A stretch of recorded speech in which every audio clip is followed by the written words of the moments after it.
Hey, what's up, everyone? My name is Tim Stoddart. Thank you so much for joining my channel. I am a writer, an entrepreneur, and I currently live in Nashville with my wife and my son and my pit bull, Alice. This weekend, I had a little bit of time to myself. My wife took our kid to a party. One of her friends also has a daughter, and it was her birthday, so Jules took our little man to a house party, and I had a couple hours to myself, and it was a really relaxing, like rainy, warm Saturday afternoon, and I took some time to reflect. I took some time to reflect on 2021 and some of the lessons that I had learned this year and some of the new perspectives that I'm able to have, and I like to share these lessons with you. So let's dive right in. These are the 10 lessons that I learned in 2021.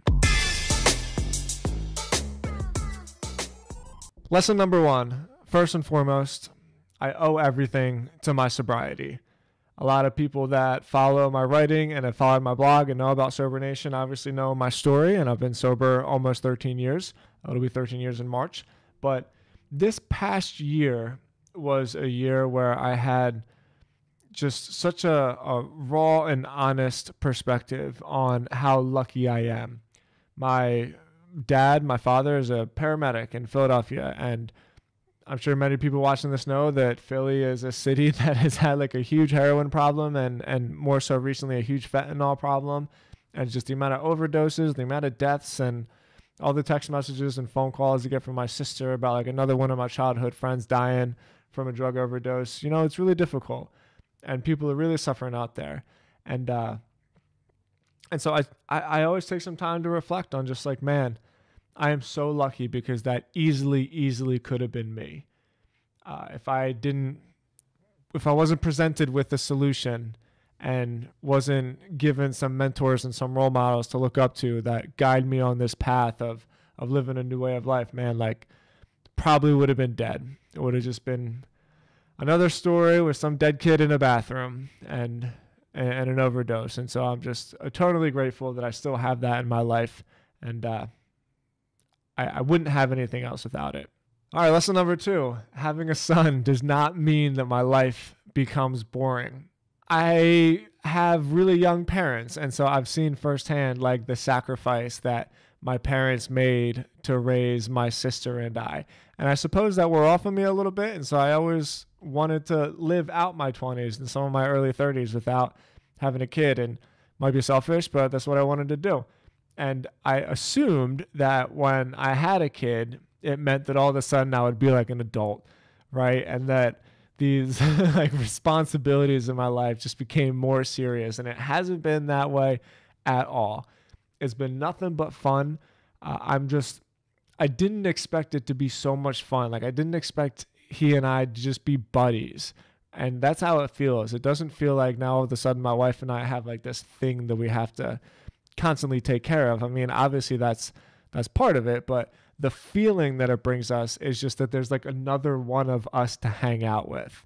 And so now instead of 2, there's 3. And he cracks me up. He's hysterically funny. I love looking at his big toothless smile, and it's brought nothing but joy to my life. So lesson number 2, having a son has just been such a gift, and I'm so grateful for it. Lesson number 3, go small to go big. My internet marketing agency, Stodzy, has had a ton of success over the last couple of years, and I've started developing these big dreams and these big visions of turning Stodzy into like a worldwide media agency that specializes in all different kinds of healthcare. And for whatever reason, over this last year, a lot of that shiny object syndrome has just completely gone away. I don't know if it's because of my kid or just maybe getting older, but it just doesn't interest me anymore. And now I just have such a clearer picture on the work I want to do, the people that I want to work with. And coincidentally, when I actually sit back and do a plan and do some of the math, I'll be way more profitable as I would be if I'm taking on all of these clients with all these different industries, focusing on what we do best, which is behavioral health, and itemizing all of our services so that we can serve this particular set of clients even better is the ticket for us to not be overwhelmed, to not be managing like hundreds of clients, and still have really great clients so we can do great work with that pay us what we deserve to get paid. And so going small is actually a way for us to grow and to scale, and to do so without sacrificing all of my time and basically my entire life. I feel really good about that. I have a really clear vision, and it's the first time really in my life that I don't feel this urge to be dabbling in this and checking out that, and let me start a project here, and like, yeah, I want to get in on that, right? It's not like that. It just feels tight and clean, and I'm really excited. Lesson number 4, the value of creating a life philosophy. This year, I read the book Grit by Angela Duckworth. I plan on doing a book review video on that as well, so please be sure to subscribe, and I'll have that video up next week. But in the book, Angela Duckworth interviews the coach of the Seattle Seahawks. His name is Pete Carroll. And Pete Carroll talks about the value of having a life philosophy, some kind of ultimate outcome. And when you have a life philosophy, you have something to measure your decisions against. So is whatever I'm about to decide on in line with my life philosophy? And if it is, then you do it. And if it's not, then you don't do it. I think coming up with this life philosophy actually had a lot to do with me figuring out how I was going to position my marketing agency in the future. And here's what I came up with. I want to help others create financial freedom, freedom from addiction, and freedom from mental health challenges by creating remarkable online media brands that teach others how to achieve these milestones on their own. I have a life philosophy now. And now that I've created it and I know the value that I want to bring to the world, it makes it so much easier to measure up all of the opportunities and all the choices that are thrown at me every day, because I can just look at it and gauge whether or not it's in line with my life philosophy. And if it is, then I do it. And if not, then I say no. And for whatever reason, coming up with this life philosophy has given me like the internal fortitude to just be able to say no to things, which is something that I've really struggled with in the past. Lesson number 5, I'm excited to talk about this one. And this lesson is that I genuinely like being me, and that feels really good. I am a confident person, but I also have some insecurities. And for a long time, especially when it comes to entrepreneurship and like my writing, especially, and the content that I put out there, I've compared myself to other people.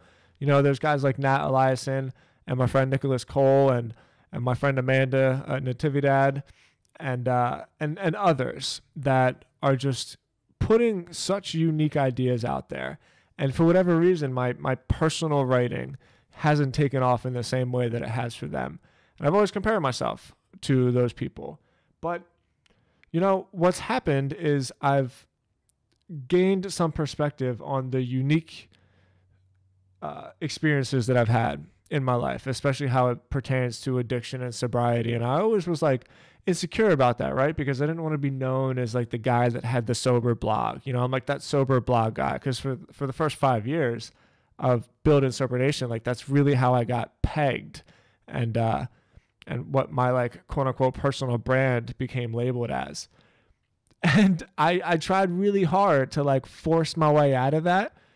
And now, after seeing how much of a gift that perspective is and how I can use these life experiences to help other people, I just don't really give a fuck anymore about what other people are doing and what other people think about me and how I measure up to these other people. Because all of the people that I mentioned, and basically everybody, measures up differently against other people that they look up to as well. So I'm no further ahead or behind than anybody else. And I like that. I've been able to just sink in to myself and be cool with that. And it feels really, really good, because I've battled like insecurities and like self-esteem stuff for a while. And I like it. All right, moving on. All right, lesson 6. And this one is really specific to what's been happening in 2021. And that is, I am not a day trader, and everybody who thinks they're a day trader are all out of your fucking minds.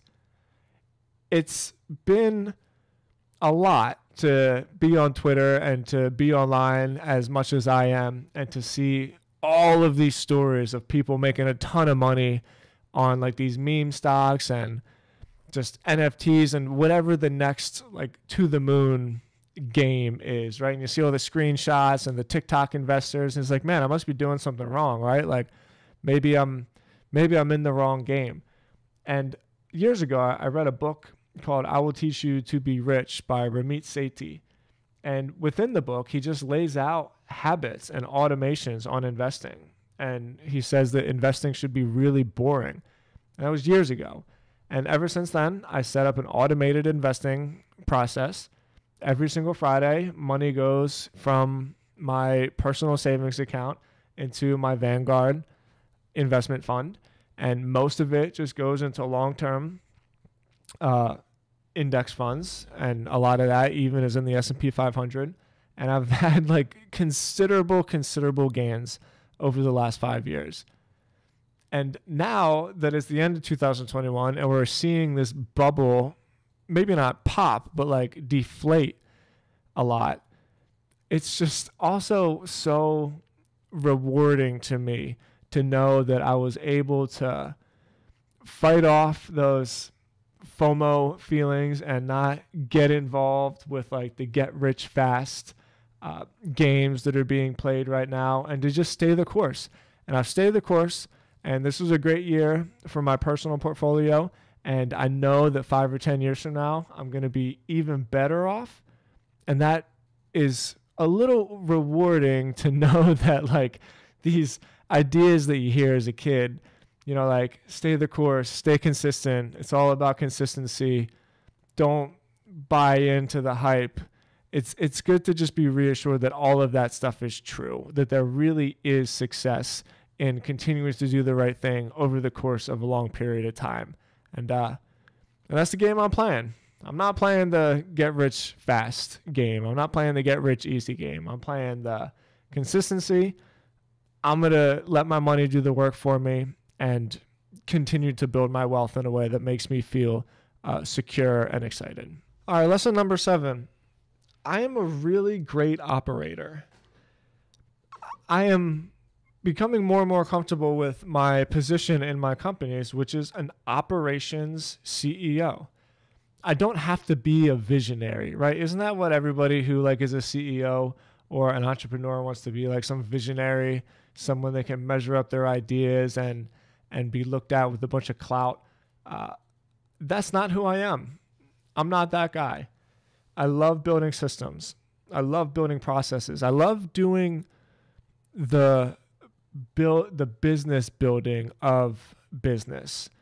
And it's just become so clear to me that so much of what we call entrepreneurship like isn't really that. It's more so like this game of fighting for attention. But I'm not playing that game. I'm not playing the attention game. I'm playing like the make money game. I'm playing the build a business game. And as I take a step back and I look at my strengths and my weaknesses and how I like measure up and compare it to the overall market, I am an exceptional operator. And I like that. I like feeling good about the fact that I'm actually building businesses for the sake of like creating something for the world and adding value for the world, as opposed to just this like kind of gross, weird, desperate fight for eyeballs and ears and for attention. And I'm comfortable with that. I've become comfortable with that. I don't have to be some visionary. I really can just be like an operations-driven CEO and build my companies that way and provide value to the world. Lesson number 8. I've started to become more optimistic about the future. Like there is hope for the future. Like a lot of millennials, I've been like kind of fucking pissed at just the way of society. You know, like the generations before us just fucked the planet up, and my generation has lived through, I think, 3 financial crises at this point, and student debt is just crazy out of control, and our healthcare system is like such a shit show, and it can be like infuriating, right? But I began to see the world from a more optimistic viewpoint, and I see that people from my generation are filling leadership positions and positions of power in decision making. And we're creating technology that really can slow down climate change.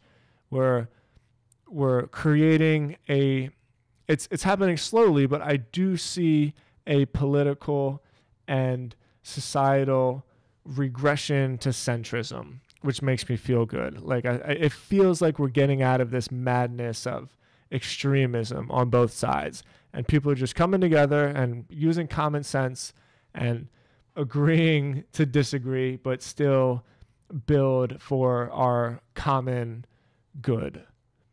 And I'm optimistic about that. And it feels really good because these like fears and anxieties, they stress me out. They create a lot of fear in my life, especially with climate change.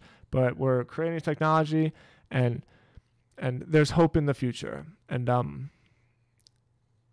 that feels good because for a long time, like a lot of people my age, there's just a lot of doom and gloom, and it's tough to look far into the future, especially now that I have a kid, and see a world that like isn't deteriorating. But I actually think the opposite is happening. I think we're creating a world that is going to continue to spread abundance and prosperity and health and well-being and peace and love and understanding. And that's exciting. Lesson number 9 is to keep the cameras rolling.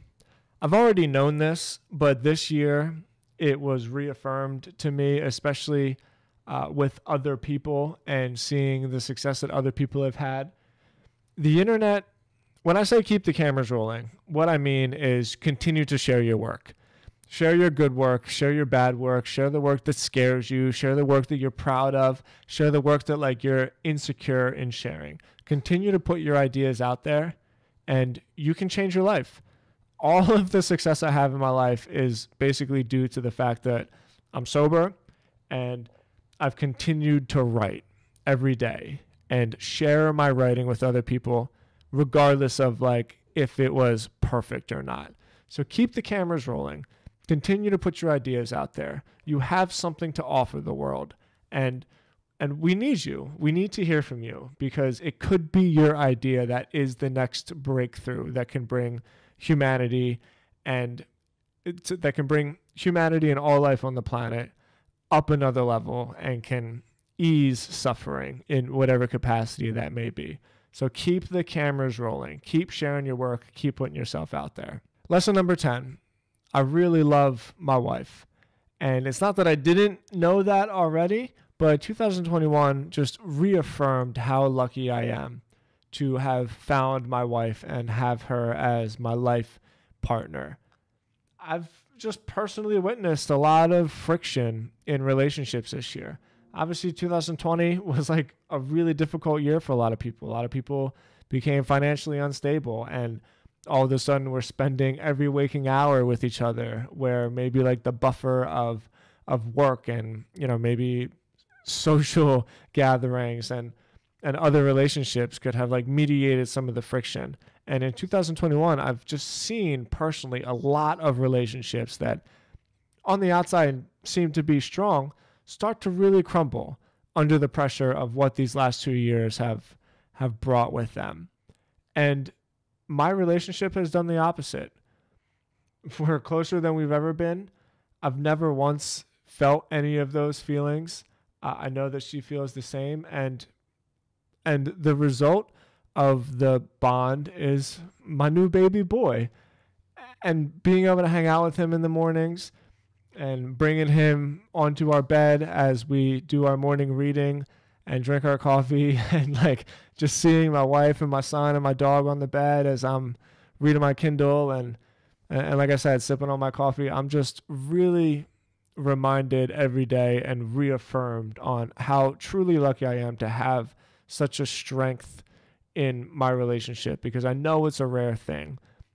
And it's something that I don't know how I got, right? It was truly just a blessing and a grace of God moment.